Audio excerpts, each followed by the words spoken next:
अस्पताल से छुट्टी मिलते ही नवनीत राणा ने उद्धव ठाकरे पर ताबड़तोड़ हमले किए। नवनीत राणा ने उद्धव ठाकरे को सीधी चुनौती देते हुए कहा, दम है तो मेरे खिलाफ चुनाव जीतकर दिखाएं। उद्धव ठाकरे को जनता सबक सिखाएगी। जैसे ही अस्पताल से बाहर निकले डिस्चार्ज हुए, उसके बाद से सबसे पहले निशाना साधा गया उद्धव ठाकरे पर और पूछा कि ऐसी कौन सी गलती की मैंने कि मुझे ये सजा मिले।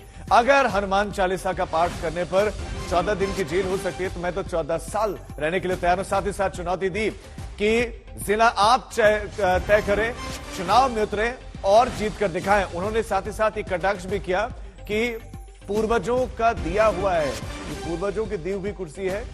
उन्होंने कहा कि लॉकअप में मेरे साथ अत्याचार हुआ, इतना अत्याचार, ये पावर का दुरुपयोग है और पूर्वजों के नाम पर पद मिला है। चेतावनी दी कि एक महिला के सामने अब चुनाव लड़कर दिखाएं, मुझे किस गलती की सजा दी।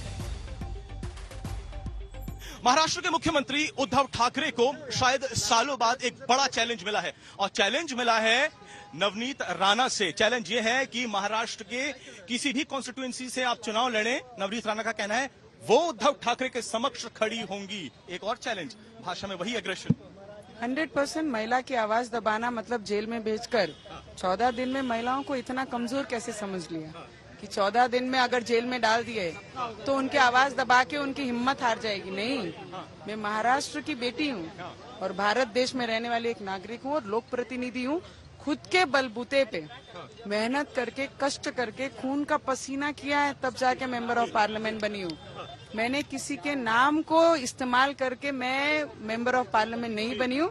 इसलिए उद्धव ठाकरे को मेरा सवाल है और मेरी चेतावनी है, उन्होंने जो मतदार संघ, जो कॉन्स्टिट्यूंसी उनको लगती है वो उन्होंने चुनना है और उनके विरोध में मैं खड़ी होंगी और मैं दिखाऊंगी कि जनता की ताकत और राम भक्त के जो लोग हैं वो उन्हें दिखाएंगे कि राम का विरोध करने वाले की साथ में किस तरीके से जनता व्यवहार करेगी और उस समय उन्हें पता लगेगा। पर उन्होंने इलेक्शन लड़े और उनके विरोध में मैं लड़ूंगी। जय श्री राम का शॉल है, हनुमान चालीसा हाथों में है, हनुमान जी की मूर्ति भी आपको मिली थी, नंगे पैर आप आई थी, आपने सब कुछ लिया था, शंख भी दिया है आपको, ये क्या संदेश है?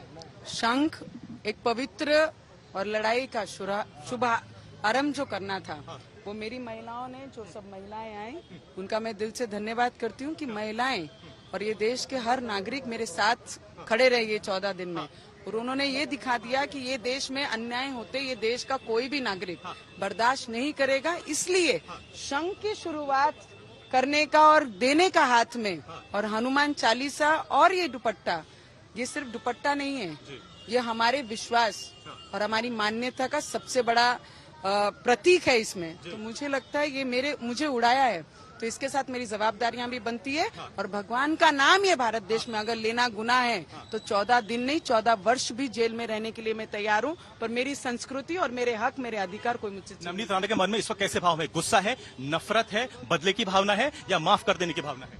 मैं कभी भी नफरत की भावना से काम नहीं करती।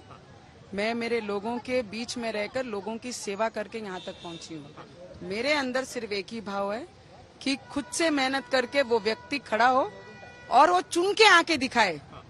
फादर के नाम से तो हर कोई जीता है, खुद के नाम बना के देखें तुम्हारे में ताकत क्या है। हनुमान चालीसा का और हनुमान जी का नाम लेके आप आई थी लेकिन जेल जाना पड़ा, भगवान में श्रद्धा कुछ कम हुई है या बढ़ी है? किन कारणों से लगता है जेल में अगर जेल प्रशासन के कोई भी व्यक्ति अगर आपको बता दे कि मैंने 10 घंटा बैठकर 101 बार हनुमान चालीसा रोज पढ़ा है, पाठ किया है और सब महिलाओं का आग्रह था, जितनी भी महिलाएं श्री राम में और हनुमान में भगवान में विश्वास करती हैं उन्होंने अपने अपने सेल में पढ़कर रोज मुझे सपोर्ट करने का काम ये जेल से ही किया है। तो भगवान का नाम लेने के लिए मेरा मॉरल कोई खत्म नहीं कर सकता। इस भारत देश में मैं पैदा हुई हूँ और इस भारत देश की मैं। देवेंद्र फडणवीस तक आपसे मिलने के लिए आए हैं, तमाम बीजेपी के समर्थक। प्रेस कॉन्फ्रेंस में देवेंद्र फडणवीस ने आपकी बैकिंग भी करी है, क्या कहना चाहेंगे? मुझे लगता है उन्होंने पर्सनली किसी की बैकिंग नहीं पर न्याय की बाजू में उन्होंने अपना शब्द रखा है। जहां अन्याय हो रहा था, अन्याय के विरोध में उन्होंने प्रेस कॉन्फ्रेंस में मेरा समर्थन किया और जो भी चीजें उन्होंने बोली तो मुझे लगता है वो पर्सनली मुझे नहीं, अन्याय के विरोध में उन्होंने बात की और न्याय जिनको मिलना चाहिए उनको। पूरा देश आज आपको जानता है, आपका राजनीतिक भविष्य यहाँ से कैसा होने वाला है? मैं राजनीतिक भविष्य के बारे में नहीं, मेरे भगवान के नारे पे मैं बाहर निकली थी और वही नारा लेके मैं आगे भी। तमाम लोगों ने, खास करके महिलाओं ने जो आपका समर्थन किया है, उनको क्या कहेंगे आप? मुझे लगता है महिला शक्ति, ये महिला के साथ होना, ये आज देश की जरूरत है। और आगे भी जिस तरीके से मेरे अमरावती क्षेत्र की महिलाओं ने मुझे साथ देकर एमपी बनाया, और आने वाले समय में बहुत सारी महिलाएं जो आगे बढ़ना चाहती हैं उनके साथ खड़े रह के उनको समर्थन। आखिरी सवाल है, सरकार का कहना है कि आपको माफी माननी चाहिए कि आपने law and order situation create कर दी, और अगर हनुमान चालीसा पढ़नी थी तो आपको घर में ही पढ़नी चाहिए थी। क्या जवाब है सरकार को? मैं जो भी कोर्ट का आदेश है कि जो भी चीज हुई, सिचुएशन हुई, उस पे मैं कोई बात नहीं करूंगी। मैं कोर्ट का बहुत सम्मान करती हूँ, उनके आदेश का मैं पालन करूंगी।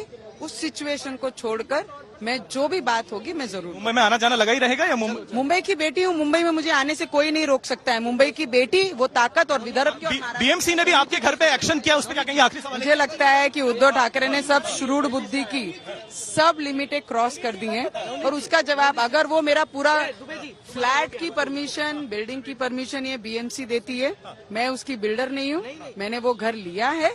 अगर वो पूरा भी तोड़ देंगे तो रोड पे भी खड़े रहकर ये जो करप्टेड बीएमसी में 2 पीढ़ियों से बैठे हैं, इनकी लंका को जलाने के लिए आह्वान दिया है, और पूरी ताकत से बीएमसी के प्रचार।